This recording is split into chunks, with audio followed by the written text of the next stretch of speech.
Welcome to CinemaWorks Late Night. I'm your host, Rowan Westlick, and this is another virtual edition of the show. Today, I'm very excited to introduce our guest, as he's our very first screenwriter on the show. Chuck Hayward joins us from Los Angeles and started out as an assistant for a production company called State Street Pictures, run by director George Tillman, producer Bob Title, and Fox Studios. After working on such movies like Barbershop 2 and Roll Bounce, Chuck pivoted into writing, which was always his goal. He's worked on various TV shows as a staff writer, which eventually led to his work with Justin Simien on Dear White People for Netflix, Kenya Barris on Mixed Dish for ABC, and most recently, the new hit show on Disney Plus, WandaVision, with creator Jack Schaefer. While working in TV, he's also written several features which have been produced, like Stepsisters for Netflix and the indie film Fat Camp. Well, welcome to the show. We're super excited to have you on today. We're going to go ahead and start from the beginning here. If you could just, give us a little bit of your backstory and where you're from and what inspired you to become a writer. So I'm from Wilmington, Delaware, Biden country, and born and raised there, went to Syracuse. I was at summer camp and I was talking about what I wanted to major in. And I was saying communications is something that I'm very interested in because I definitely want to work in film and TV. Not exactly sure in what capacity, but I know that that's what I want to do. And one of my fellow counselors was like, oh, well, Syracuse has a great program for that. So I went and checked it out.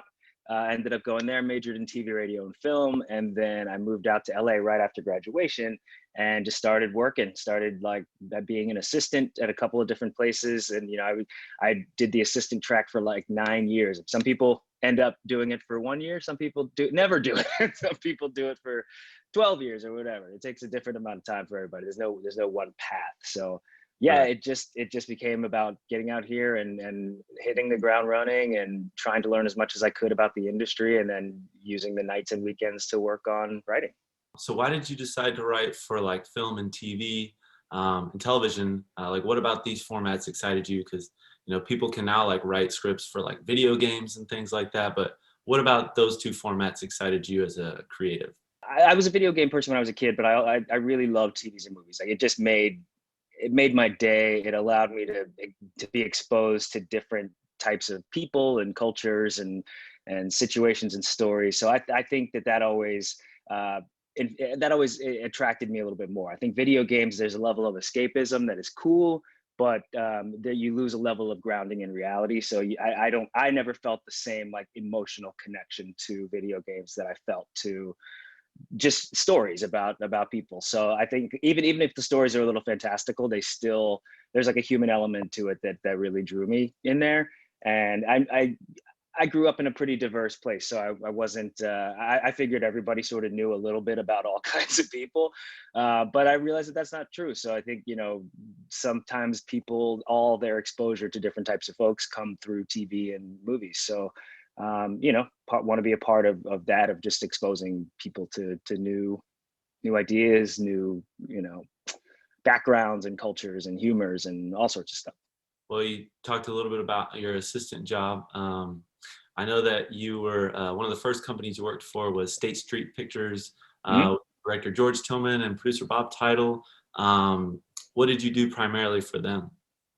So I was Bob Title's assistant. And so I basically, it was scheduling, it was all the assistant stuff, running errands for that kind of thing. But it was a lot of creative input. we'd read all the scripts that he read and, offer my notes and then some compile notes from different folks in the office. He described it as my grad school, which is, I think, pretty accurate. I did learn a lot of different corners of the industry through him. He's a very hard worker and was instrumental in kind of shaping what my view of the industry would be. And, he's got a super hard work ethic. So he imparted that into me. And I had a good work ethic before, but I think after working with him, it really got brought up to a new level. So I'm very grateful for that. And yeah, it was just a good introduction to here's how, if you want to go out on your own, you want to have your own company, here's how hard you have to work. And so I thought that was a really great lesson early on. And, he had a family and everything too. So it was watching somebody able to balance all those things so well, I think was like you said, it was grad school. it was grad school where they pay you. So it was a nice reversal on the normal trope. Yeah. So I guess, would you say that that would be how you kind of made your jump from an assistant to a paid screenwriter? Like he would be one of those people that helped you, and like, how did you get like those first jobs as a paid? Yeah, no, that's a little bit of a longer tail. So I left him in like 2000, gosh, I don't remember years, six, five, something like that. But then, so I worked on a bunch of other different then I started working on TV shows. So I was closer to the writing process than producing, because producing, yeah, there are creative elements to it, but you're not often, your boss isn't doing exactly what you want to do with your career. So I was like, I should get closer to that. So I worked on a couple different shows where I was able to like pitch things, jokes, be a little bit more hands-on in the creative department, and so and sort of see my ideas come to fruition. So that was a lot more formative in creatively, versus Bob's, which was more formative in a broader business sense and in an understanding the industry sort of sense. And then, yeah, so once I was working on different shows, then I was able to get representation. And then, so I was going out on meetings and trying to get staff writing jobs. And then that, like, it was 10, no, not yet. I'm sorry. I said that before. 9 years into my tenure here, I got my first writing job on a show called Bent on NBC. And that's where it switched from being assistant to actual paid writer. So it took quite a while, but I think like many things, I mean, it sounds like a platitude, but they're like, everything happens when it's supposed to happen. And Right. I think that if I had achieved any of that success a little earlier, I would have ruined it. So I'm glad that it happened when I had a little bit more Mhm. maturity and I guess perspective to Oh, really appreciate it and not screw it up. Yeah. so did you have to get like a manager or some sort of agent to help you get like these gigs and things like that? How did Yeah. so like how did they help you? Or, So yeah, I got a manager first, and then they stopped returning my phone calls and emails, so I had to get a new manager. And then those managers got me agents, and then the managers and agents sort of worked together to get my name out there, introduce me to different executives, have people read my stuff, and then give me feedback on what's the stuff I need to be writing, and sort of like the manager. The difference between a manager and an agent, which I'm sure your audience is probably interested in, like yeah. a manager technically doesn't procure work for you. They sort of guide your career over the long term. And agents, their sole purpose is to get you work. So they're always calling people being like, oh, we heard about this job, meet with this showrunner, whatever.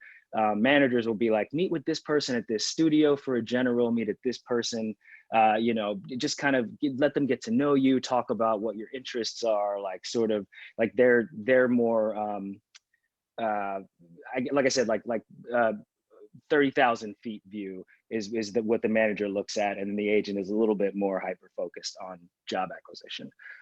So at this point, were you like only writing, or were you did you still have to have like a day job on the side or something? Yeah, no, so I was only writing. I should have probably still had a day job because, uh, it's difficult to sustain yourself for an entire year on like a show that is 6 episodes or 8 episodes or whatever. It's funny because you make a lot of money on the pay, like what appears on your check is a lot of money, but once it goes to the agents and manager and lawyer and government, for taxes, it's significantly lower. And then if you're only employed for 20 weeks, it's less than half the year. So having to amortize that over the course of an entire year becomes very tricky. So yeah, sometimes it is best to hang on to a day job or have a night job, have some sort of supplementary income so that you're not just relying on the writing. For the first couple of years, I was still in financial hardships. I would say dire straits might be the right word, for the first, I'd say, 4 to 5 years of writing. And then once I was able to of TV writing, and then once I started, my movie career started taking off, then I was able to have some money come in from that and TV. So I finally got to a point of comfort, I'd say 4 to 5 years into actually being a writer. So there's a great misconception that as soon as you get your first writing gig, it's just they back up the Brinks truck and your apartment is just flooded with $100 bills, and it is not that way. It can get that way in great success, but it's a long road there. That's for sure. Yeah. So what would you say was like your first big paid writing gig, and like how did that make you feel? I think Dear White People, because Dear White People was the first time that I got promoted to story editor from staff writer. So there's the title that you have when you go into writing. The entry level writer is a staff writer, then it goes up to story editor, executive story editor, co-producer, producer. Then there's like three or four different types of producer: supervising, consulting, um, uh, gosh, I can't think of the other one, then co-executive producer, executive producer. So like that's the ladder of titles, and each title comes with a bigger pay bump. So Dear White People was the first time that I got out of that entry level place. So that was more income for that, and it coincided with selling the script for Stepsisters. So that was the first time where it was like, oh my gosh, I'm debt free. I actually can like save a couple of dollars. I can like, replace items in my home that have been a little bit decrepit, clothing and kitchen equipment, that and like actually sort of live a little bit more like what I thought adulthood would look like. And I think I was 35 at the time. So yeah, it's definitely delayed gratification financially. It takes a while to really get to a place where you're comfortable. And I still live in a 1-bedroom apartment. So trying to save for a house out here is it's a marathon, not a sprint. Say that. So with the digital content revolution happening now, like you have Disney Plus, Netflix, Hulu. There's so many like more places to write for and work as a writer. How would you describe your work on Dear White People for Netflix? Like, did you have a favorite episode? Yeah, so I think digital platforms are fantastic. I think they're really what's allowing TV to take a new shape in this kind of second golden age. I think for a couple different reasons. One, because there are fewer content restrictions, so it just allows you to tell deeper stories, darker stories, edgier stories, and also it allows you to be a little bit more realistic because you're not so beholden to whatever a broadcast network views or has on as far as standards and practices stuff. Or you can more profanity, more nudity, whatever, which it sounds like salacious, but it's really just it just allows you to tell a story in a more complete way. Like it allows you to not have to shy away from things that you couldn't show on regular TV or you couldn't say on regular TV. And again, it's not just the salacious elements. It's also just like broadcast network TV doesn't allow you to get dark sometimes. It doesn't allow you, like if it's a comedy, they want laugh all the time, constant flow of laughter, versus if it's a streaming thing or it's a cable thing, you have a little bit more leeway. Like you can let moments breathe a little bit. You can have big comedy, but you can, in between that, you can have real moments of like gravity. So I think it's just more, it's more compelling. It's more a complete way to tell stories today in a way that feels modern and doesn't feel sort of throwbacky. And yeah, my favorite Dear White People episode definitely was so okay, it's weird because I co-wrote one of this episode that Barry Jenkins for Moonlight directed, and so I mean that was amazing. I think that was my favorite one, and it was from first season where Reggie gets a gun pulled on him by a campus police officer, and obviously that's a very we did that 5 years ago, and unfortunately that's still a huge problem that we're dealing with in America. So I think for the societal relevance, and also just for the way that episode came together, and the physical beauty of it, I think made it my favorite. Yeah. So can you describe to us a little bit about how like a writer's room works? Can you talk a little bit about like just like your experience in there and like what you guys do and like what's your process look like? Well, in today's COVID times, it's a little bit different. But in the before days, it's a conference room basically, and we all sit around. All the writers sit around the table. The assistant and script coordinator are there, so people are taking notes on the conversations, so that we can, when we hit on something that's valuable, it's recorded really, really well. And then there's usually like a bunch of cards up on the board that have just like character ideas, or episode ideas, or themes that we need to hit, or like, seasonal arcs, all that kind of stuff. And then we sit around the table, and a lot of times it's sharing things from your experience, from your life. So it can be a little bit intimidating at first, but I think ultimately it's really cathartic. Like to, I think most people have to go to work and really hide a big part of themselves or a big part of their stories, just because it's like not appropriate for the workplace. But I mean, there have been times where you share really, really personal elements of your life, and it ends up becoming a part of what the story is on the show. So I think that's another thing that really makes all the projects feel more real, is because they're coming out of people's true stories. But you just it's and then you do form a bond, kind of like a summer camp or like a bond with people where you're spending so much time together and you're hearing so many intimate details about people's lives.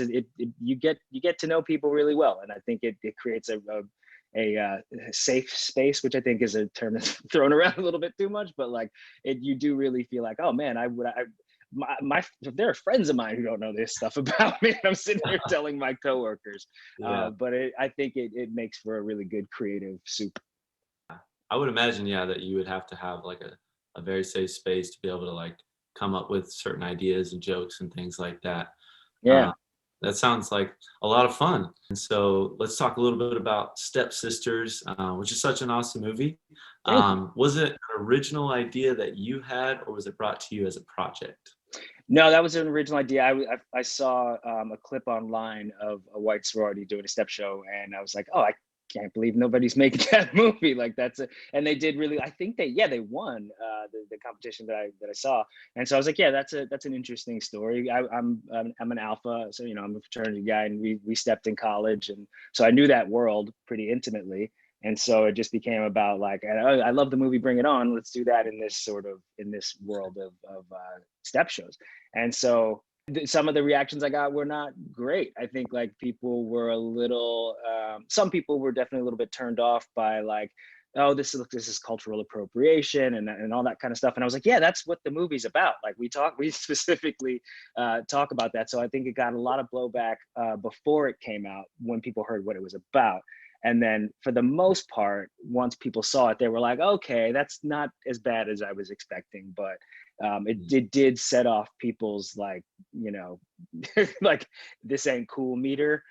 So it was cool to be able to win some of that back, but it was a tricky balance for them.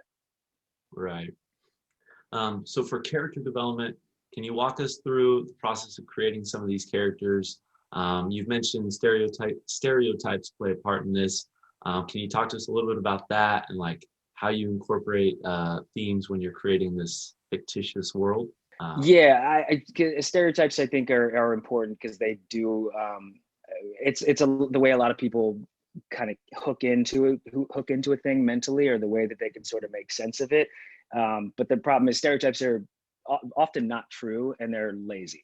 So it's like you can like I think stereotypes are good for comedy, because then you can make fun of people who adhere really closely to stereotypes, or who think that stereotypes are the way that the world is, because I think that's a very outdated perspective that's ripe for ridicule. But I think I like to show people in situations where they are super not stereotypical, and I've like I said, in my life, that's sort of how I've grown up. I'm not what you think of as a stereotypical Black dude. I'm not what you think of as a stereotypical gay dude.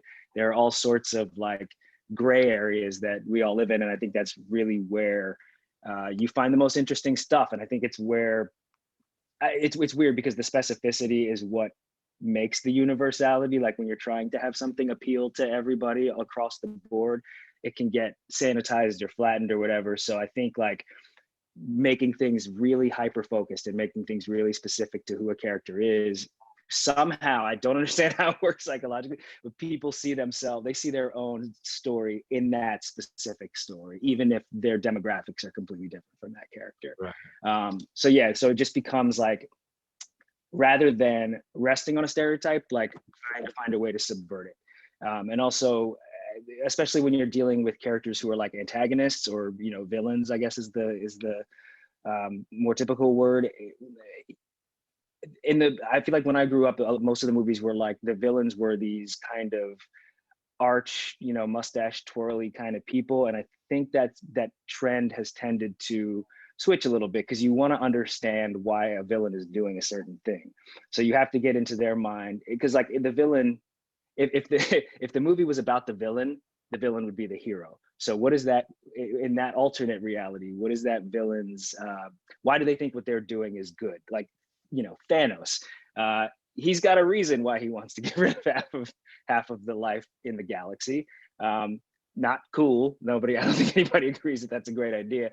But I think his reasoning is kind of environmentalist in a way. So it's like you have to fight hard against what he's trying to do, but at least you understand a little bit of it. So it doesn't make it, so it makes it seem a little bit less black and white, more like yes, complex.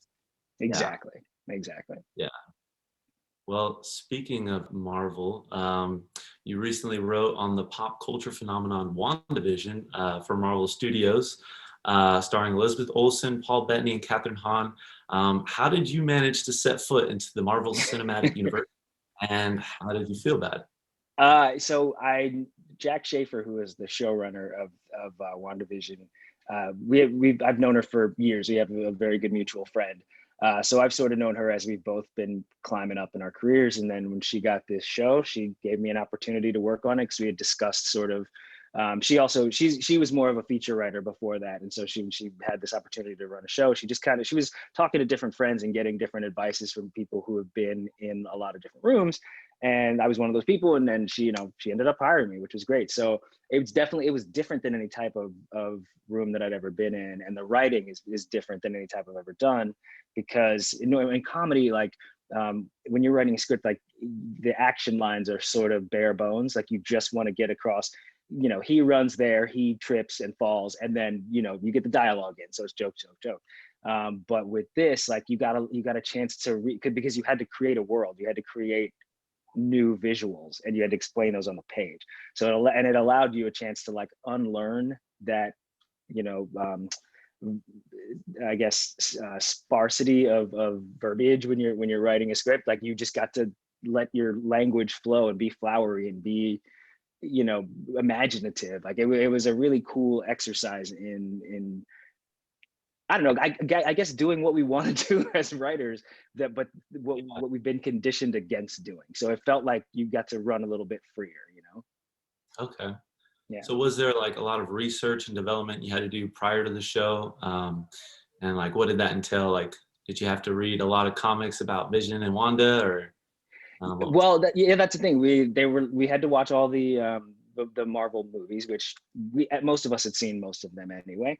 So it wasn't like and they're fun. So it wasn't like, that's what I call good homework. And then they also had a bunch of scripts available to us in the writer's room. Like there on the writer's room table, there were just binders of scripts of Wanda and Vision and all that kind of stuff. And then, we had a grief counselor come in and speak to the room for a couple hours one day, just to make sure that, because obviously the show is very centered around grief themes, and our Jack, to her credit, really wanted to make sure that we were doing it justice, and I think we did. I think her guidance there and like that type of research really made sure that we stuck that landing. So yeah, there was plenty to look. There was plenty to look up and to learn about. There was also a lot to come up with from scratch, and I think both of them were really fun. And I think like doing the research helped you come up with ideas that were more suited to the world than if we just come in kind of blank. Yeah. Well, I guess since everything in WandaVision affects the future of the Marvel universe, like, do you get an inside look on like Marvel shows and movies to come, and like, and how much of this was like planned? Because it sounds like you guys started from scratch. But like, yeah, I guess how did you go about making this film? Because like you have to think about the films in the future and the shows coming up. Yeah, so that part was not as much on our shoulders as it was for like Kevin Feige, who runs Marvel, who's like the evil genius behind Marvel. Like he has got all these different storylines and movies and shows in his head, like mapped out, and they're how each one affects the other and how all these things have to come together at the right sort of time. So the mandate for that was pretty clear.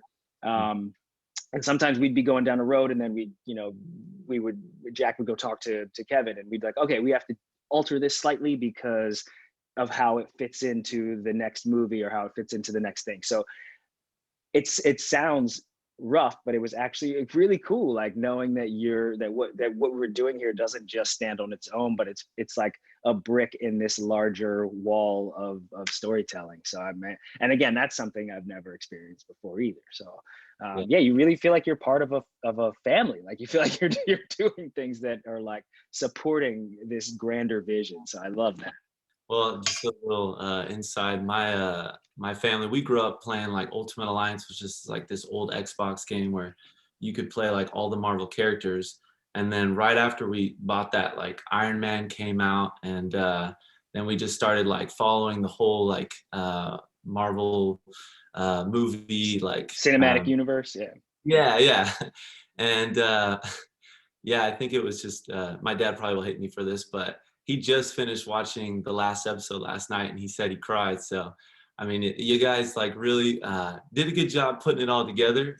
Great. And we've enjoyed kind of watching it and just like experiencing it. So, Awesome. But yeah. So let's talk about what's next for you.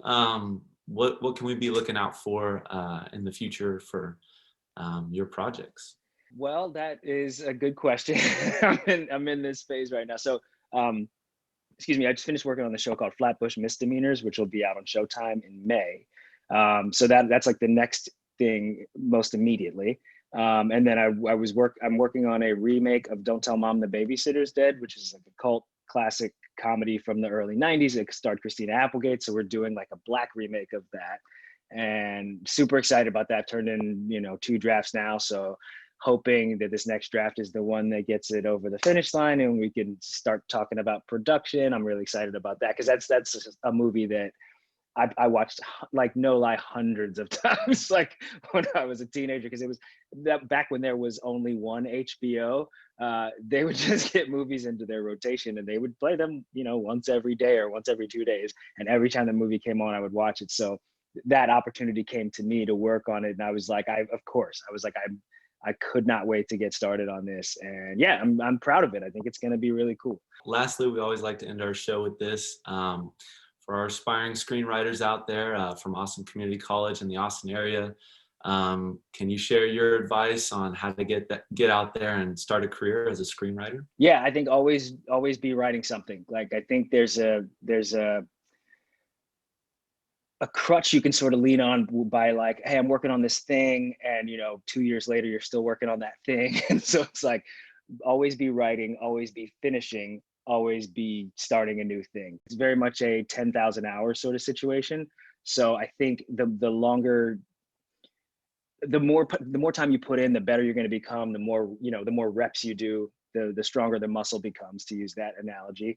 And then it just becomes a little bit easier to write moving forward. And then I think it's not being, the second piece of that advice is not being so precious about what you've written. Like, you have to show it to people at a certain point. Somebody has to read it, and you have to be open to their feedback, and hearing, sort of how you can make it better. Thank you so much, Chuck. Really appreciate you taking the time to talk to us, and also inspire our writers out there. So yeah, thank you so much, man, for joining us today. Yeah, thanks for having me, man. It was great talking to you. Check out Chuck Hayward on the social channels, and also go check out his most recent movies and TV shows on Netflix and Disney+. Also, be sure to subscribe to our YouTube channel, where you can find more episodes of CinemaWorks Late Night and many more ACCTV original shows. Thanks for joining us today, and we'll see you next time.